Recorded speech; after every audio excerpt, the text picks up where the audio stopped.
To me, I just haven't heard from you in a while, and it's not like you, so I'm just checking in. I miss you. Don't make me come and find you. Call me back. Don't worry, baby, I'll come to you. Baby, I'll come to you.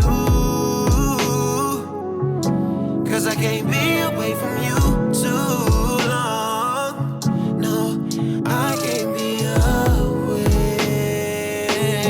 Yeah. 'Cause I've been on a low ski and I know you feel some type of way about it. Just so I could think about it. Ooh. And every time I close my eyes, you have my whole cerebral crowded. Simply ain't no way around it. I need some more, straight from the source. Set the tone. Yeah. Fresh new year, fresh night, yeah. Walk with a bop like I really don't care. I don't care. Blows the shit, scorching, I'm lit. In the plain white tee, got immaculate drip. Cut from a different cloth like I'm shopping at Kith. Ladies and gentlemen, welcome back to another episode of Don't Sleep on the Couch podcast. I go by Cash, a.k.a. Exec P. This is episode 196. We're back again. Another blessed week. Another great artist we have here today, man. I want to get right into it, man. It's Breyan Bliss from Sacramento. He is a talented R&B artist.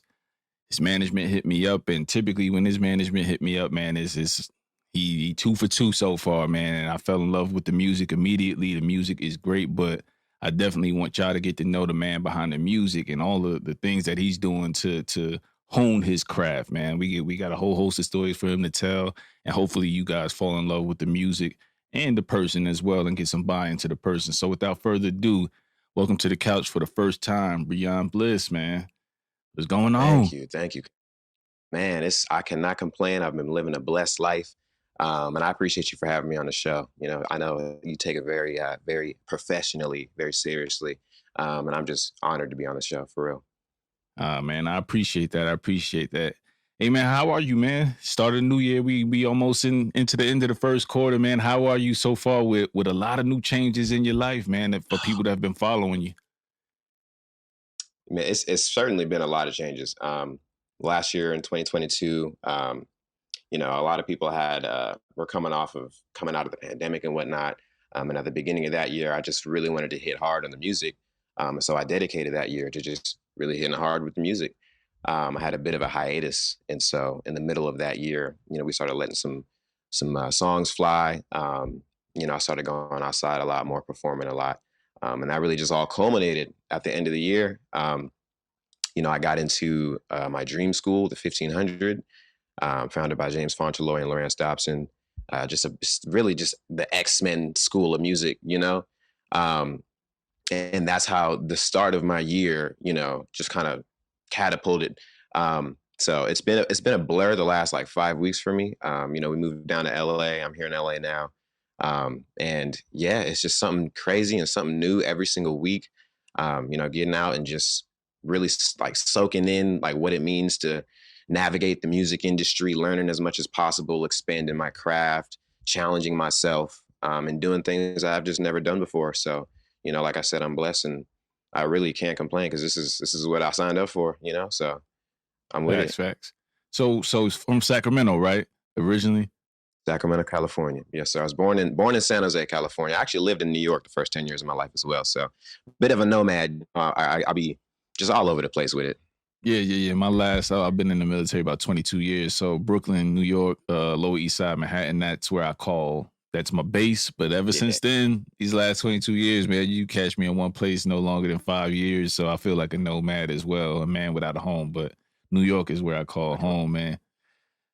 With that, I spent some time in the Sacramento Bay Area in my early years in the military, man, and I had a blast. Those were some of my best years. Met some of my best friends who I'm still friends with today. Now, with your recent move and change, I know there's some stark differences between Sacramento and LA. What has been your biggest adjustment? Biggest adjustment is for sure the pace. It's a lot quicker in LA. And that's something I need. I for sure need that quick pace. Um, Also, Sacramento's always felt like home to me. It's where I spent the most time. And just to kind of go from like that, not slow, but just slower pace, to here where something like is literally happening every single day. There's new events.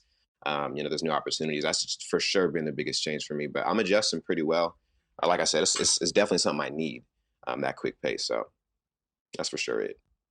All right, let's take it back to the beginning, man, because person with your voice and a strong voice such as yours, I need to know where that comes from, who that comes from, where the inspiration comes from, man. Like, let us know a little bit about your background and musically where you come from, family, or any mentors that have kind of put you in this position, so to speak. Okay. Somebody asked me this yesterday, actually, up at the school. I don't really have like a big musical background. I've just always been in love with music. And I guess thinking all the way back to when I was younger, my stepfather, we lived in New York. And so my stepfather worked for a company called Raucous Records. Um, I think they ended up getting bought out by some bigger record label eventually. But one of my first musical memories was, him taking me up to Raucous Records up there. And so I'm, seeing, Mos Def, all those legends just on the wall and whatnot. And I wasn't into music at that point. But I do remember me and my brother like going to play in the arcade up in the studio while he was doing his thing.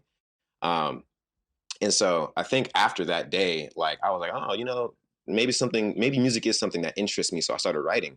And I've always been a writer. That's where I started off. I started writing stories. I started writing like, poetry and stuff like that. But it really like kind of translated into music when I found my love for singing. So when I was about this is when I was about 6 years old. And so after that point, when I was 6, that like around that same year, I started writing music. And I've always loved singing. I think the first 2 albums that I ever bought, ever selected, I didn't buy it because I didn't have money, but my dad bought it for me, was the 112 album, the self-titled 112, and then the White Stripes, the Elephant. And those, like, I just love singing those songs on those tapes. And so I would just like, just picture this, because this for sure happened. Okay. I was at like a birthday party for one of my friends or a family event. I don't remember what birthday party I was at, but I decided, I was like, hey, I want to sing a song. So, we got everybody gathers around, and the song I choose to sing. I know how that goes. Yeah. Okay. Yep. I'm singing Peaches and Cream at like 7 years old at a birthday party just because I want to sing something. And it's just hella funny looking back because I'm like, bro, why was I singing that song? But that was all I knew. That was all I knew off, out of heart. Right. So, that's kind of where it started. And like I didn't have like much family or anything that was into music. Besides that, my mother divorced when I was about 10 years old. And so, that influence was just kind of there as a seed. And yeah, I just kept on singing. Eventually, I worked my way to some talent shows in middle school. That's when I started rapping. And because I'd always sung, but, I didn't had my voice as developed as I had wanted it to. So when I would sing, people would be like, oh, that was cool. And then kind of walk away from it. And I'm like, nah, I'm trying to be unforgettable. I'm trying to be, I'm trying to be that guy. Yeah. So if I can't sing and wow you, I'm a rap and wow you. So me, and shout out to my boy, Nick Miles. I met him in middle school, and me and him entered the talent show for the middle school. And we ended up winning that talent show. And I did sing that talent show too. Mm-hmm. I did 2 acts. I sung and I rapped. I didn't place for my singing, but we won the talent show for our rap group that we had. It was me, Nick, and Jordan Mitchell. That was a long time ago. After that, I really started getting serious about like my love for music. I started writing a lot of raps, and then like slowly started integrating like singing hooks. And then when I was 16, I started just performing more often. By this time I'm in South Sacramento, and performing at high school, Valley High School, and just going off to there's an event, or the Mac Road Community Center down there. Mm-hmm. They have this thing called Summer Night Lights. One of my first performances was over there, and ever since then I was like, okay, well, this is definitely something I enjoy doing. 1, and then 2, people liked it. So let me just keep on leaning into it because, why not? Like my ego was getting stroked, Yeah, So at yeah, that point, I'm like, yeah, nah, I'm yeah. not stop, and then in 2017, I felt like I had put literally like 10 years at that point into just practicing my craft. And I was ready to just take a more serious step. So in 2017, my homie helped me book a show with Baby Bash. So I opened up for Baby Bash in 2017, and that's when I felt like it was like the start of my like professional. Let me take this serious, musical career. I started putting out music. Put out a tape, an EP, a bunch of singles and whatnot, and I just been consistent ever since then. So 2017 is like the start of my professional journey, and yeah, it's just been trials and tribulations since then. I've definitely leaned a lot more into the R&B side. People know me for the R&B stuff now. But if you do take a listen to my catalog, you'll hear the verses It's sprinkled live in there. throughout. Yeah, it's sprinkled in there. Yeah, so yeah, that's kind of where my background is really just experience, trial and error. Nobody really showed me the ropes. I wish I grew up in church, because that's a cheat code, but Right, right, just had to figure it out.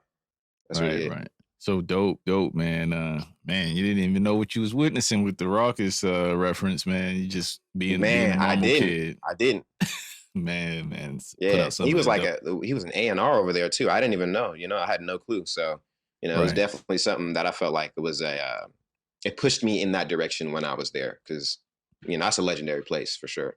For sure, man. I remember all the music, all the artists, man. Like that was something that was unheard at the time with what they were doing from a ground level. So that's definitely dope to see that you had that experience, but it still wasn't necessarily the experience. Like you kind of still learn to love and do your own thing, and now it's you sprinkle the rap in. When I'm doing these interviews and stuff like that, I'm preparing. I'm like, if for some of you guys that have a lot of music, some don't, but I like to go back to your last few projects. The reason why you're here is the Midnight Fervor, the latest project, which is phenomenal. I sent it to quite a few of my friends, trusted R&B heads that know. Yeah. I love hip hop, man, and I love R&B, man. So, but you'll catch me riding day to day and listening to that because it's just easier to consume. Most of it is softer in nature, you know what I mean? Specifically when you're riding around with your kids, man, right? So, as we're getting into it, I'm like, all right, let me double back to your project before that. So, the Declaration of an Ambivert.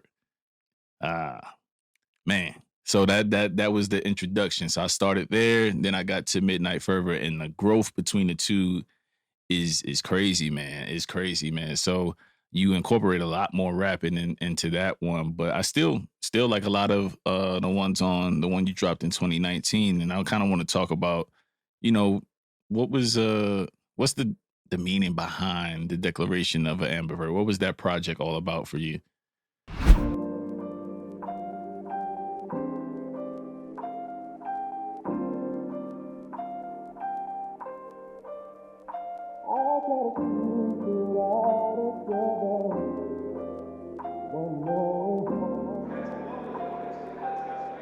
Yeah, I try to keep it all together when it pop off. I wear my stripes, hit the woods, but it's knock off. Get up to par just to have a little drop off. Life can treat you like a Lambo with the top off. Roofless, Santos down with the socks off. So you can lean on me and I hold it down for you even if you ain't leaning. Keep 100 times 4 all 4 seasons, so you know I go to mile for you.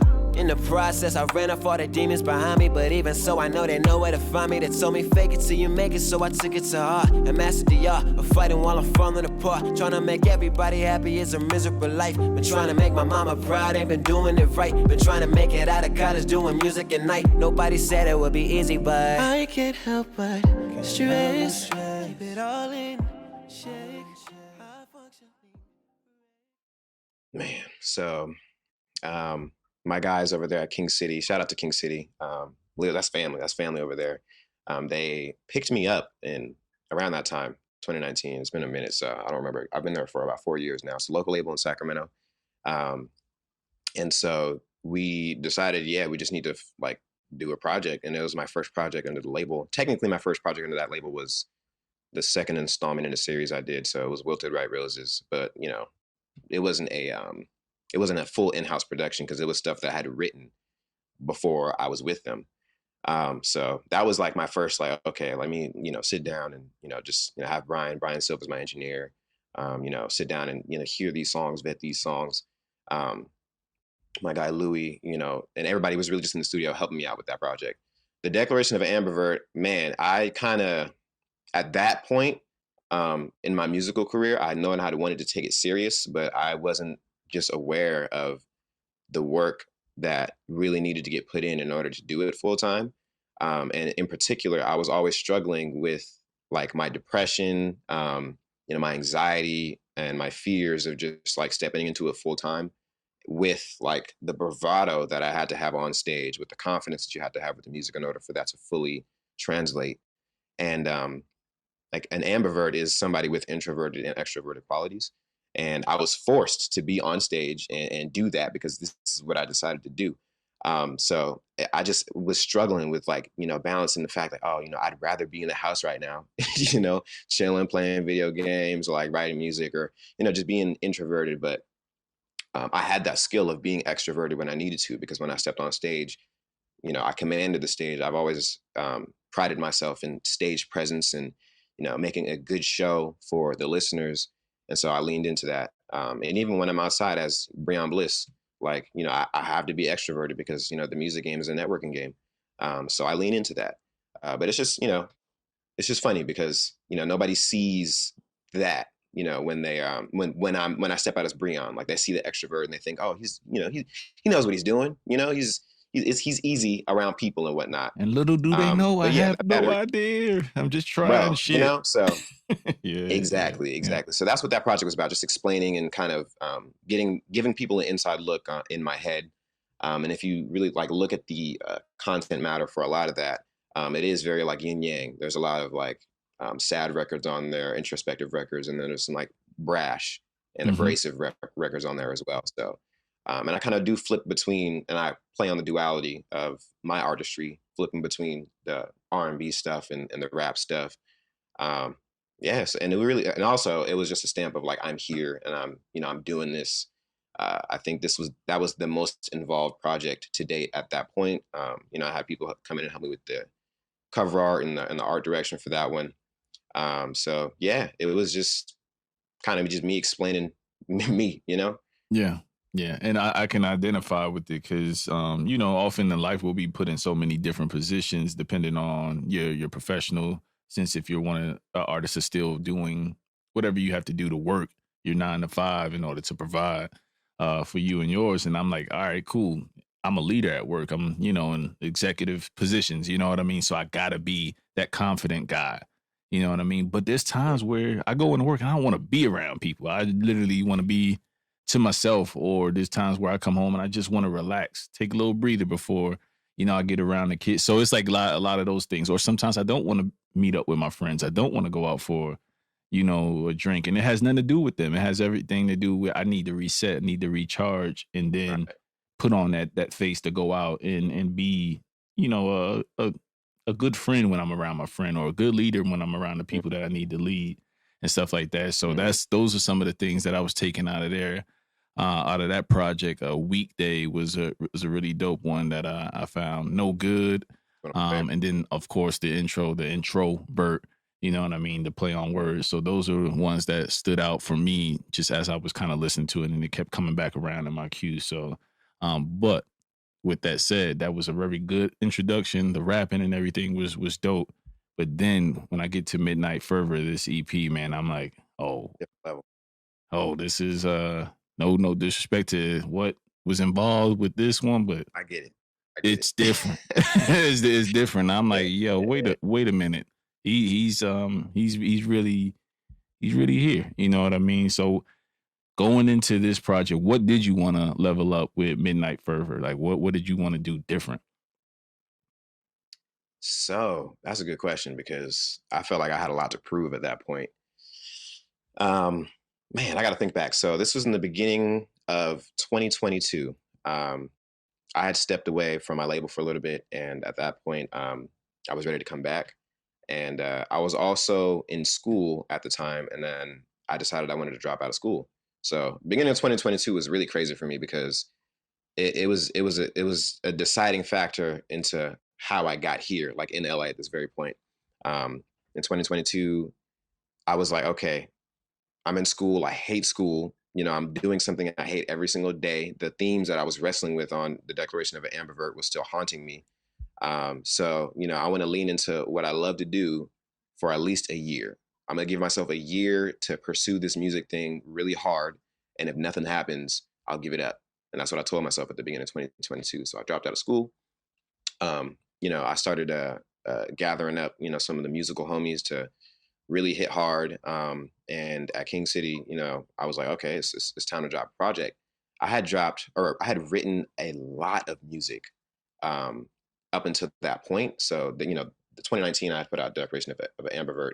2020, I'd really caught my stride in terms of my writing. So I felt like personally that was a really good year for me because all the singles that I dropped in 2020, I felt like were my favorite in my catalog. You know, They Don't Understand, Rollin', 80 Proof. Like sonically, I'd like heard my own level up. You know, things started just clicking and making sense for me. And then, you know, we had the pandemic. So, you know, things really slowed down and kind of, you know, threw me off. So I stopped performing as much and really just stopped putting reps in. Then we get to 2022 and I said, okay, it's time to stop bullshitting. So yeah, I made that decision. First week of January, I was like, okay, let's get in the studio. We wrote we finished Midnight Fervor. I finished writing Midnight Fervor within the first 3 weeks. We had already had, which records did we already have out? We had, something was already written. Jezebel was already written and recorded. My we just favorite didn't one. put it out. My favorite one off the project. Yeah, Easy. there's a lot of favorites. So we wanted to sonically kind of wrap around Jezebel and make sure like we had a project that, you know, sounded like that and could sequence with Jezebel. So I wrote the 3 records that we already have, that we didn't have finished, because Jezebel was written and recorded, and Righteous was already out actually. So we put Righteous out in 2020. And it didn't do nothing. Like it got like 300 streams total, and so we were like, "Bro, this is a fire ass song. Like, what's going on? What's happening?" Yeah. So it was another thing for us. It was like, okay, I can repackage this song, you know, with this project, and just do another push for it because it was worth the push. So yeah, we had Jezebel Righteous. We had a sonic direction already. I wrote those 3 records. You know, literally my producer Jesse, shout out to Jesse. Man, he was killing it because I remember walking in a few days and just he did all 5. Like, Jesse did all 5. He did. Yeah, he did. He did fully produced that whole album. And it's crazy because people don't be giving Jesse flowers. Like, you know, we're from Sacramento, and a lot of Sacramento artists, you know, they love that like that Bay Area like slap sound, you know, and he's like that's what he does. He's an expert at that. But I wanted to give people an opportunity to listen to his R&B side because he does both. And he does both very well, obviously, right? Mm-hmm. So yeah, we went in, and in particular, I remember Flawless. I remember walking into the studio, and he was playing the beat, and we have two rooms, and so he's in room B, and I walk into the studio, and I hear the beat Flawless. I just walk in, I don't say nothing, I just sit down on the couch, and he turns around. He's like, "What's up, bro?" And I'm like, "What the fuck are you cooking right now?" You know, put my head down. It's Flawless. Yeah, go ahead, man. I'll let you tell the story. Yeah. Put my head down, and in like 20 minutes, the song was done being written. And that was like the quickest, most natural thing, especially for that tape in particular. It usually takes me a minute to write, but for that song, it was like I heard the beat. You know, he was going stupid. Sat down, wrote. We were done. Memories and When It's Dark Out took a little bit more because it's a bit more nuanced. Those songs in particular. But within those 3 weeks, yeah, we had it done. And so we decided to go ahead and make a plan. We never really made a plan in terms of how we wanted everything to be rolled out. January, it was finished writing. I'll say about March, we're done recording. And I didn't drop until December? Because I didn't want to drop with no audience. Like I was like, okay, at that point, it was a 2-year hiatus. You know, 2020 was the last time I put out music. How am I going to bring people back and really just listen to this project? Because we didn't want to put this, what we knew was a masterpiece. We didn't want to put it out with nobody listening to it. So I was like, okay, so let me just put it on ice for a minute. let me start hitting the road. Let me do these shows. Let me get in front of people. So I literally did a show like every weekend, starting in like the summer, and all the way until December. And that just got people reacclimated to, my sound. I did a lot of some unreleased music as well to get people, used to the evolution that they're going to hear. So by the time the album dropped in my city, for sure, in Sacramento, like people knew what was up. Like, they knew Breyan's coming with the heat, and it's going to be fire. I didn't do anything off of Midnight Fervor because I wanted that to just be a surprise, except for Flawless. Flawless did very well live. So I had people excited for that single, the lead single, which was going to be Flawless. And we did 2 singles before we dropped, and they were completely like not related to the album at all. Potion Number 9 and With the Wind, and Potion Number 9 is still doing very well. It's like my biggest streamed song right now on Audio Mac. Flawless is very quickly catching up though. And With the Wind was an alt pop record. I just wanted to get people used to hearing multiple sounds from me. Yeah. We dropped those 2, and then we dropped the project, and it did well. It's definitely my best received work, and it's gotten me into places that I didn't think I was going to be in so soon, but that's just due to the diligence that we had and the focus that we had. And okay, let's make sure this gets heard. So.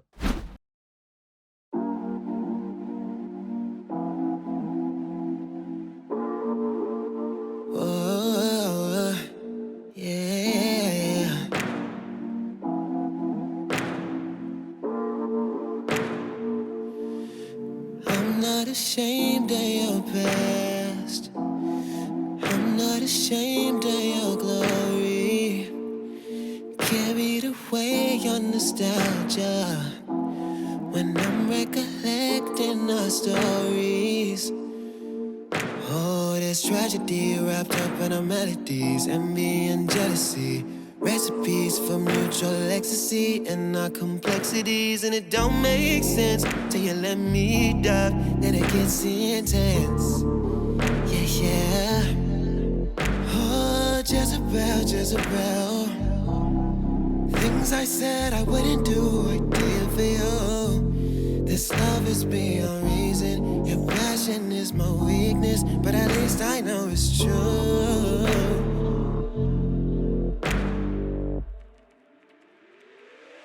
Oh, girl, you must have made me blinded by your love.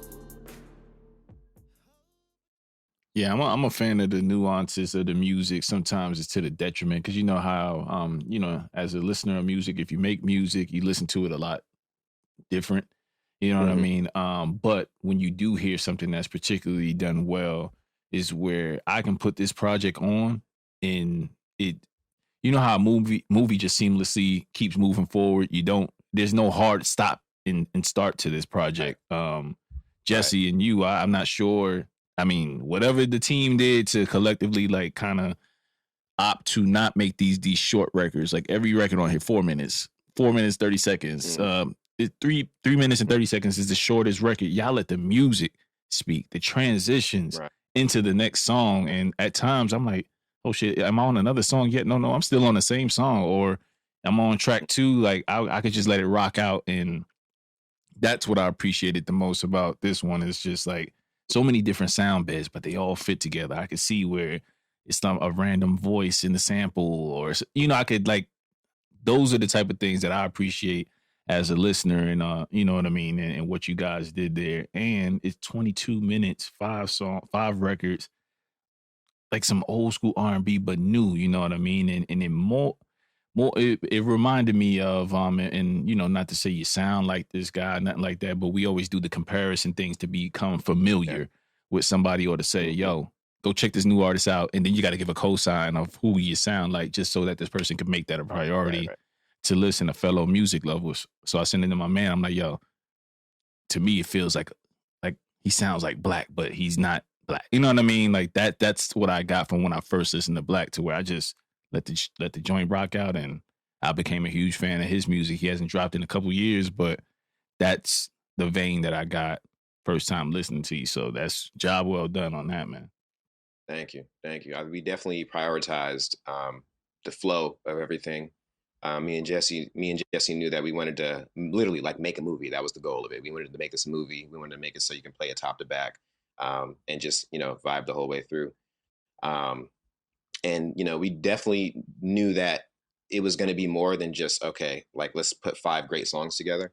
um, we gotta figure out how to stand out and do something different, and that was a very simple way of doing that, because not a lot of people pay attention to those details, especially right now, in the music industry where everything is so saturated and everything is like TikTok, bite size, small, no attention span. Like it's kind of going against the grain to make a 4-minute song right now.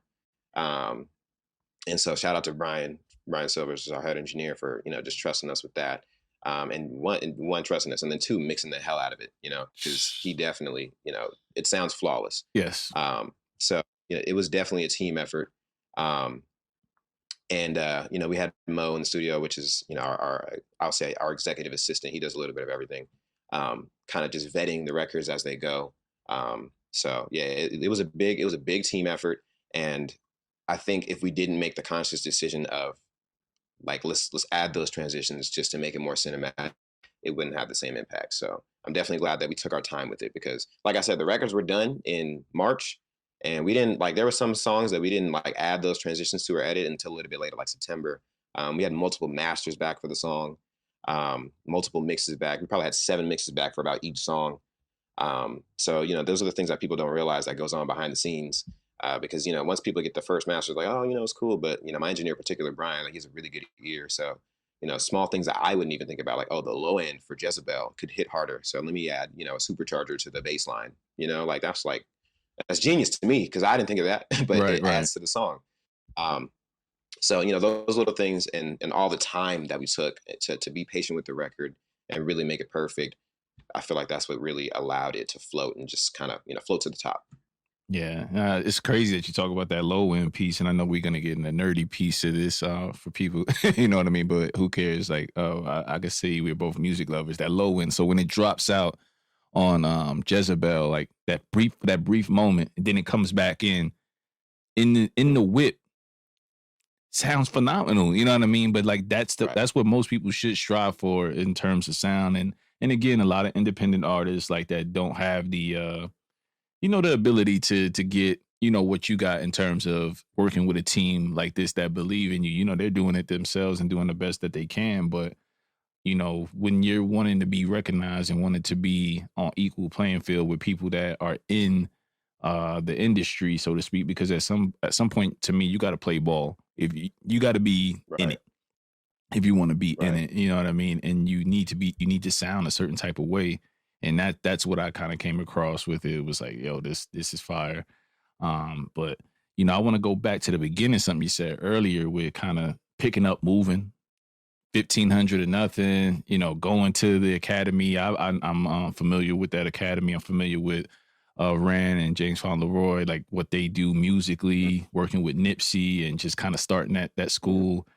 Forget who else? The engineer from TDE. I'm forgetting his name right now. Mixed by Ali. Mixed by Ali, starting engineers, stuff like that for engineers to kind of, offer their services and hone their skills at the same time. But, coming off the heels of making Midnight Fervor and going back to school, but for something that you want to do, how is that? How is kind of being in this position with a project of this caliber? So, still relatively soon and young in your career, how has that helped you, so far, kind of the learning curve, getting into the courses and stuff like that with those guys? Everything, especially this past year, has just been divine timing for me. A lot of the work, like I said, all the work that I had done in 2022 kind of culminated into this year. I wasn't planning on going back to school. I told you I dropped out, and I was not planning on going back to school at all whatsoever. But, one of my mantras is just be a student. There's something that you can learn from everybody. And, you never know when that opportunity to learn is going to come up. And I am definitely an advocate for education. I worked for a nonprofit called Improve Your Tomorrow for years. And their goal is to get young men of color to and through college. So, I was very well versed in just, that world, the education world. And I never shied away from education, because I know at the end of the day, like, you can't ever learn too much. There's not enough time on this earth to learn. So I want to pack as much as I can in this one life. before I go, for sure. So I found out about the school through one of my favorite artists. Her name is Tempest Fire, and she posted to her TikTok I said the middle of the 2022. And I was like, bro, this place exists? What the hell? A bunch of my favorite artists go over there, and I just was amazed that I didn't know like such a place existed, because, I dropped out of school because that wasn't it for me.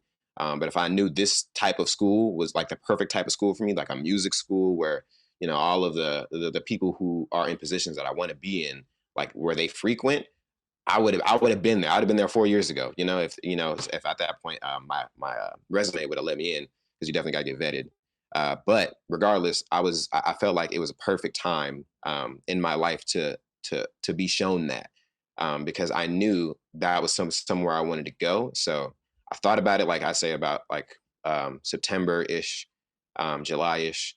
And I remember telling my team, and I was like, yo, like this is dope, and I'm trying to go. And they're like, whatever, all right, bro. And then, so, I'm just like, cool, I'm going to do my due diligence, applying and whatnot. And it was like a 6-month thing, because actually I hit Jeanette up, which is the one of the coordinators up, I think it's as far early as May. And so, I was just silently kind of plotting on that whole time, as another kind of cushion to what I had going on. So I remember getting my acceptance, and then telling my team, like, later into the year, a little bit before we dropped. So probably like in December, or a month earlier than that, November-ish. And, Brian in particular, he was like, oh, you were serious? Like you really wanted to go? And I'm like, yeah, bro, I'm hella serious. Like, I'm about to go to LA. So that was definitely a moment for me, because, coming from South Sac, like it's always hard to expect something out of somebody from those places, and, to dream as big as I did. But it was what I felt like was a natural next move for me. So I was very excited to be able to drop something like Midnight Fervor and then go straight into school, because that was going to be just a tool for me. Like the project itself was going to be a tool, one, a networking tool. And then two, I had already felt like I had leveled up, with just everything, in regards to my craft, in regards to my approach, in regards to my mentality, with that project. And then to directly jump to what I felt like was the next level for me, it was divine timing for sure. So it's definitely, helped make the move easier, because now I don't have to just rely on the school, before I even got to the school, because school started on the 31st. I was outside, I was, just networking, doing what I could, off the strength of that project. And a lot of people ended up finding me because of that project. So, I'm already in places that I didn't think I was going to be in as soon as I would be, because of the project. And, the project itself hasn't done 1 million streams or anything like that, but I feel like I've done a very good job of getting it to the right people. And I feel like artists in particular, like that's what they should probably focus on. It's not about be in the right rooms. Got to be in the right rooms with the right people. And how do you get that piece, whatever you feel like your magnum opus is, how do you get that piece to those people? So that's what I really focused on, was the individual relationships with, certain people that I looked up to, or that I feel like could help me with my career, or give me advice, or whatever the case may be, that I can learn from. And yeah, they ended up responding well to it. And, so I started getting invited to stuff. And, now a project that has probably like 2,000 streams on Spotify right now.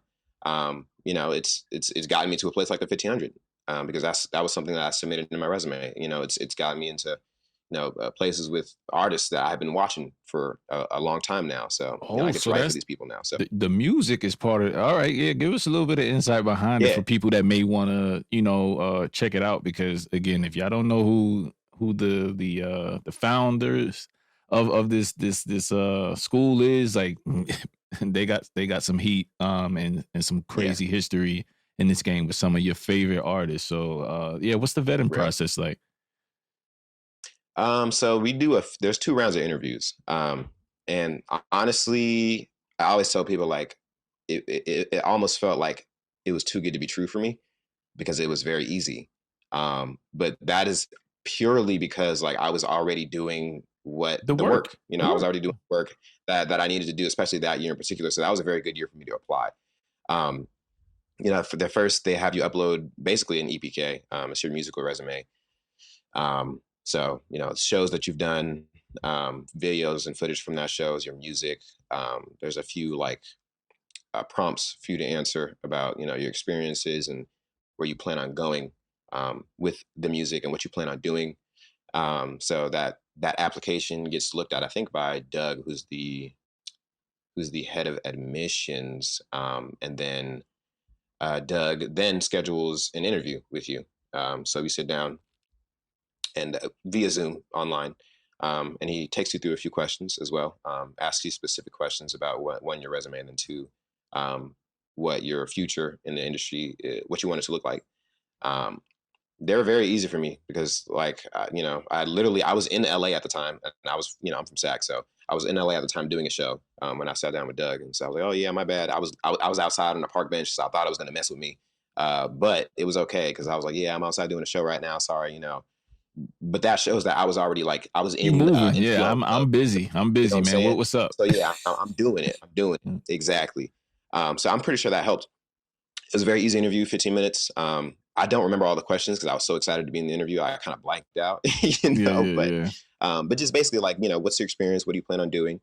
And how can you prove to me like that you know what you're talking about, basically? And yeah, so we got into it. After that, Jeanette hit me up and she was like, "Okay, cool. Let me just send you some of the application papers." And I'm like, "Hmm? So I got in? Like, is Yeah, that what that yeah. means? You know?" Um, yeah, and it's just crazy because that's an international course. There's Yeah. people in my class right now that from, you know, Italy. There's a dude in there from Malaysia, you know, Canada, Egypt. Like, you know, it's a worldwide thing for sure. So, you know, just to be in that room is already one validating in itself, and then two, like that just shows me like how possible it is, you know, because sometimes I literally have James like sitting in front of me. He's, you know, multi Grammy, multi platinum, you know, winning artist. And Rance, and you know, Rance always brings people through, you know, like first like 3 days, like Rance was talking to Terrace Martin on the phone. I didn't know this because we were Oh in man. mid conversation. He had like pulled off to kind Yeah, of yeah. take a call, and then he was like, I just remember him. He's hella funny. We're mid conversation. I'm talking to Rance about something. This is the day before school started, so school hadn't even started yet. I see Rance. I'm like, hey, I got to flag him down, talk to him a little bit. So talk to him. He gets a call. You know, he kind of steps off to the side, and I hear him. He's like, hey, you gonna come talk to my students tomorrow? He laughs. He's like, ha ha ha ha. And then he's like, he turns the phone around. He's like, so you gonna tell this nigga no? And I'm looking at Terrace Martin. And I'm like, I'm like, what, bro? So, you know, we get that opportunity to talk, chop it up. I'm sure he doesn't remember me, but that's fine because that was Right. like that was a crazy moment for me. Like the first before school even started, you know, like this is the opportunity that could be there just talking to some of my favorite artists. You know, he brought Jason Maiden through, the lead designer for the Fear of God brand. Mm-hmm. He's an alien, you know, like he brought Cosign through, like just a bunch of people that that are impacting your life in ways that you don't know because you listen to their music and you don't realize that they're the people behind that, you know. Right, So right. very validating for me, and very like when you see the things that you want to be sitting in front of you, it makes it impossible not to chase it, you know. So Yeah. it's Yeah. something I definitely that I'm definitely grateful for, and that's what really what the 1500 is about, you know. Yeah, I definitely wholeheartedly believe that with some of my homies, some of my you know, people that I look up to, I never want to be the smartest in the room nor the most accomplished.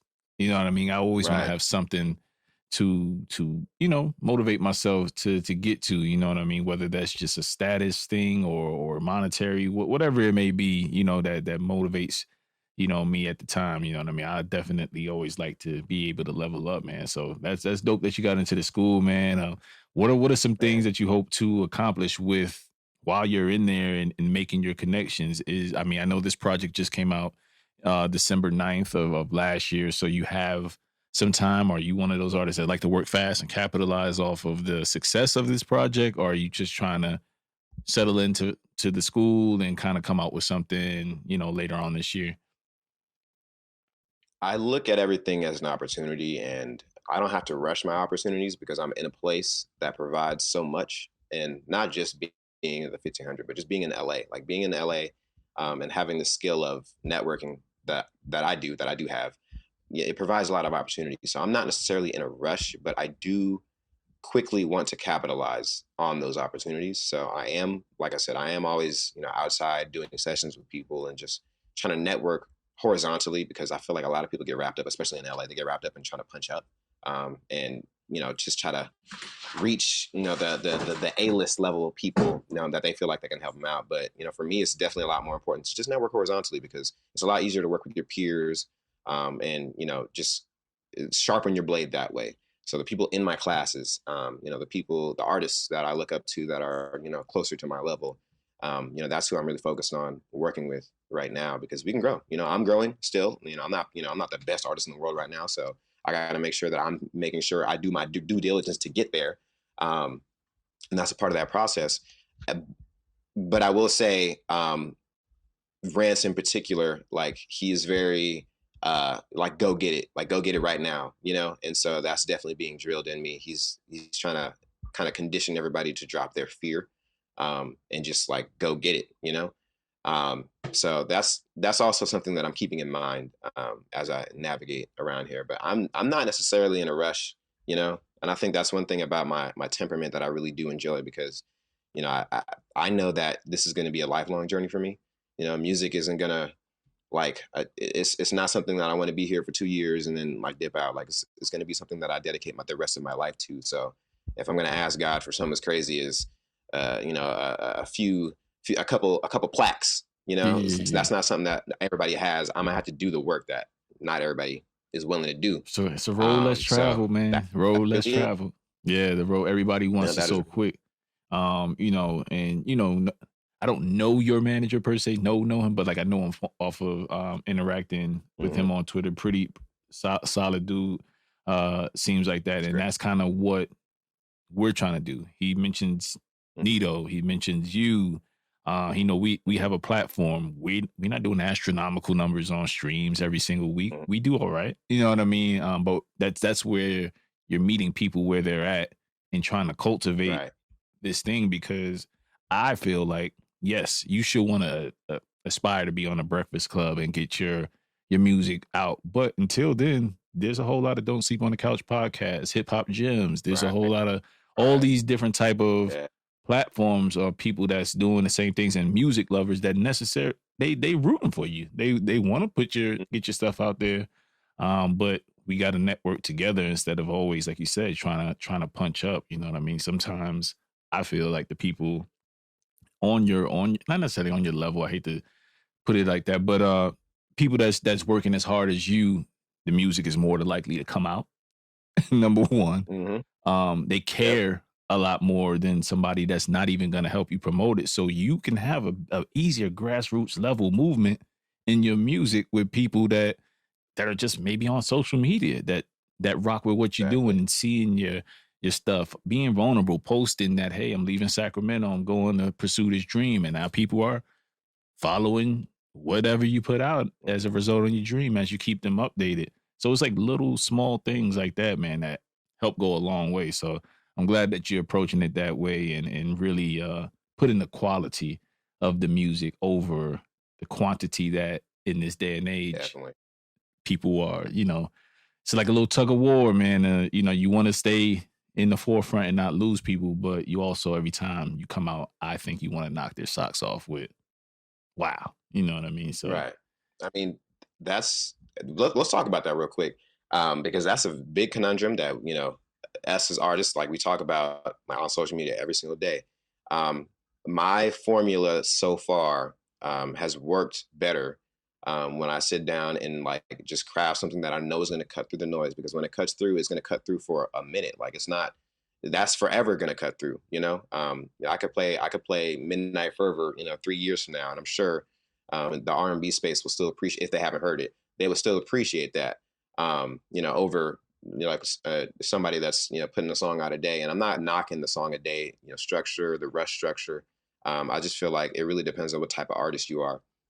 Because if you're an artist that, that is in that like groove of, I can write music every single day and I have the resources to put out a song every day and maximize the potential of putting a song out, yeah, go ahead and do that. But me personally, like, it's easier for me to sit down for 6 months, make something, and then promote that thing for 6 months, and that gives me a little bit of cushion to create the next phenomenal body of work and find the people, that can help me elevate the next project. So I mean, it's just kind of been a no-brainer for me. I don't. There's no reason, especially because, like I said earlier, like I'm in this for life. Like music is going to be my career. So I don't need to rush. What I feel like is going to be mine. I certainly don't ever want to get complacent though. So there is a balance. Like I don't want to ever go another year or 2-year hiatus without dropping music. I don't feel like that really benefits me at all. But I feel like I'm in a good place right now because writing is getting easier. Creating music in general is getting easier because of the people I'm now connected to. Like everything is kind of falling into place because I didn't rush everything. So Right. yeah. Yeah, and PSA to artists, man, go back to your project 2 years ago. There may be something that you loved on there that the world hasn't heard yet. Put that video Right. out.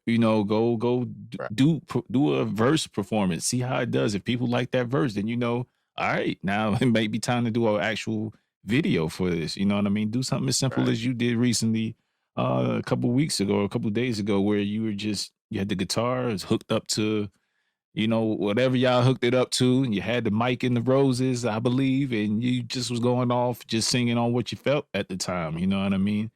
Those spontaneous moments are where you grab the most fans because, like you said, those type of things, those genuine acts cut through the noise. You know what I mean? And sometimes people just haven't heard you. It's a billion artists out here. Like, no, yeah. If you don't believe in your music, who fuck else will?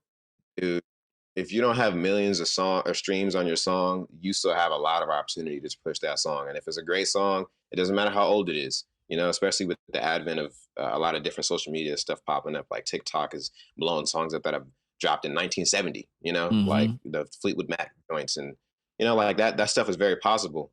So, you got to get creative about how you do it and how you approach it. I've never been one to give up on something that I believed in and like, in life. So why would I do that with my music? I see a big pattern of artists, like, they'll drop a song, they'll promote it for 2 to 3 weeks, and then they just kind of forget about it. And that doesn't serve you, doesn't serve you. And it definitely, you have to have that mindset when you go into it. Like, I don't care if I post this every single day, like until somebody hears this. And that's probably not a good strategy, posting your song every single day. You gotta have to get creative with it. But like, right. There's, you're gonna have to like figure out ways to get it to the new audience. Because like even the biggest artists in the world, they have people in their teams that are dedicated to having them heard by more people. So if those artists are still willing to push, the projects that are old to them, or if their teams are still focused on that and they're at the highest stage, like why would you not as an independent artist? So that's just kind of the logic I hit it with.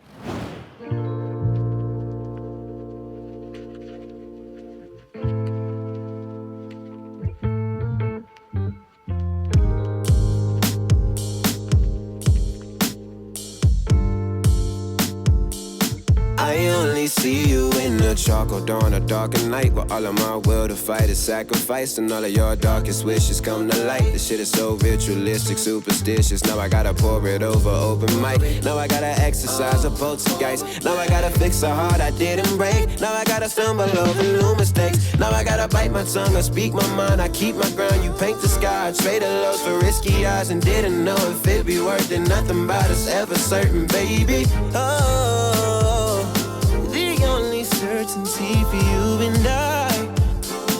You come and see me when it's dark outside, when the sun don't shine, when the liquor pours, when the hopes get high at midnight, under the blanket of the night.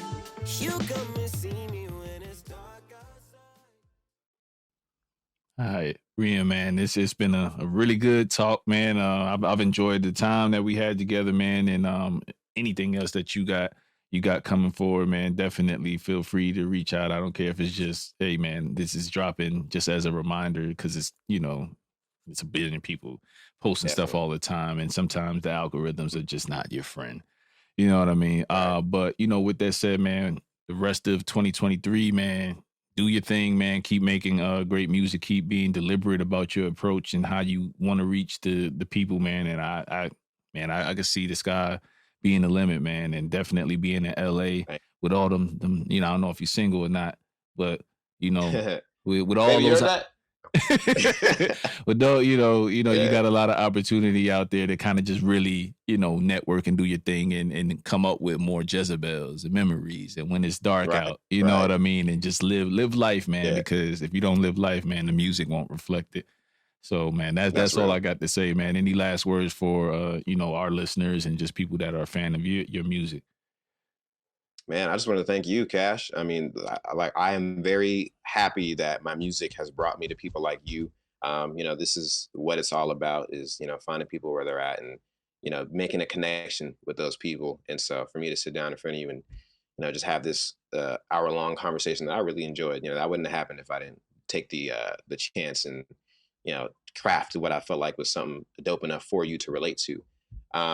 Man, for fans of Breyan Bliss, there's more to come. There's a lot of music in the vault right now. So I'm just I'm figuring things out just like I did with Midnight Fervor. So, y'all will definitely be rewarded. You guys reward me every single day just by sticking around. I feel like you guys invested in the stock early, so it'll pay back for sure. You just gotta stay strapped in for real. Thank y'all. Thank y'all.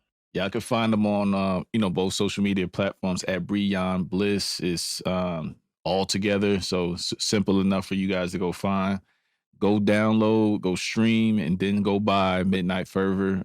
That's what you need to do to support artists to keep going. It's great to get the streams. It's great to get the numbers. But what we like a little bit more as an artist is, put a little something, some change in my pocket so I can continue to level up, man.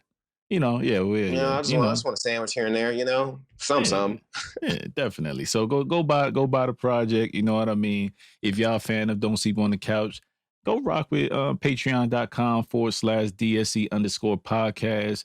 You get additional episodes. You get the mind of Cash sometimes when I go off on tangents about music and stuff like that. Some of those things never even make it to normal platforms because it's just me venting to the people that I rock with. And definitely I'm appreciative to all our Patreon support and what we do each and every week, man. I love interviewing independent artists and just kind of getting it out the mud like that. So this is episode 196 with Breyan Bliss. We out. Set the tone.